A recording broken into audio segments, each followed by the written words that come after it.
Good morning and welcome back to another day of my family vlog in Croatia. I'm Fifi Rabs and I'm still tired and I'm still going to complain about it. Yeah, I talked about the hike vlog on my last video. Today I'm going to tell you about how my mum signed us up for an involuntary 4-hour hike. We were up at the crack of fucking dawn. I came racing down for breakfast because I was up so late editing yesterday's vlog, so I overslept completely. Predictably, I felt like a sweaty little rat crawling out of the sewer, because controlling the aircon is like controlling my intrusive thoughts. It can't be fucking done. Inevitably, our family, there are children throwing balls. Okay, they're gone. Our family inevitably caused the whole tour to run late because my mum couldn't pick which mountaineering gear to bring, even though it was her idea. And it was the whole reason we all got out of bed. And it's fine though, because we had a really nice time and she liked it, so you know, that makes mum happy. And our first stop was the Via skywalk, which had everyone pissing themselves. Just did not want to look down because the whole thing's glass. But I was fine with it. I mean, I'm not like other girls. I'm completely detached from my own mortality. And there were portaloos there that still haunt my dreams. It's been like 2 days and I still think about it. Nothing has ever been as bad as the eco toilets at Truck Festival, but this is a close fucking second. And you know it's gonna be bad when your own family member comes out of the toilet and says, don't look down in there. And we got walking, and to be honest, it was just a lot of hills, just a lot of going up and down. The tour guides were really nice. They were telling us about how their village lives sustainably by farming its own potatoes and ziplining down the mountain, which actually sounds pretty fucking cool. Living the simple life up in the mountains, ziplining potatoes. And fun fact about bats, because I love bats. Via National Park is home to 12 different species of bats, and the area became protected in 1951 to make it illegal for tourism developers to disrupt the natural habitats of the bats and all of the other endangered animals that live there, because there are actually quite a few that live in Via and Croatia, including different kinds of lynx. The locals are still allowed to keep living up there as long as they don't build any new houses. They can renovate their old houses and keep farming, which is just really great. I mean, Croatia is a really green country, which is something I've learned since being here. Everywhere we visited is really committed to sustainability. All over our hotel there are little signs saying, this is how much water or electricity you're using when you do this thing. Like next to the shower it says that you use 9 litres of water every minute. And then there's a little sassy little shitty small text at the bottom that says, enjoy your shower.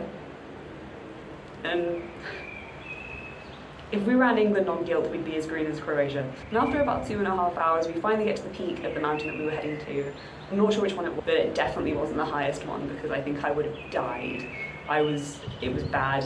You forget how unfit you are when all you do is work in the service industry. And it was honestly really embarrassing in front of the tour guides who do this every single day, barely being able to make up the mountain without puking. So we ate our food, appreciated the views, and I've been finding Taylor Swift songs that fit different views that I've seen here. And sat up at the top of this mountain, I was just listening to Snow on the Beach, and it was perfect. I've never been more at peace, excuse the pun, until I started having a really in-depth conversation about the English educational system with my tour guide, and about how, without getting too political, we're kind of indoctrinated into thinking that the way that our government runs is the best way to run it because we don't actually learn about any other ones. He was also talking about how no one lives in the real world anymore, and how everyone wants the cool photo but no one wants the hike, no one wants the muddy reality. And he's saying this to someone who was literally filming the whole time to upload it to YouTube. So I was just there like, yeah, no one lives in the real world anymore while filming. And he did seem really depressed every time he went, come on guys, get out your phones, this is a good view. And I understand that. That would be pretty soul-crushing. We hiked a bit further to the rest stop, and it's only open to sell drinks in the summer, and it was so hot, and I needed water so badly, but I didn't bring enough with me. Big mistake.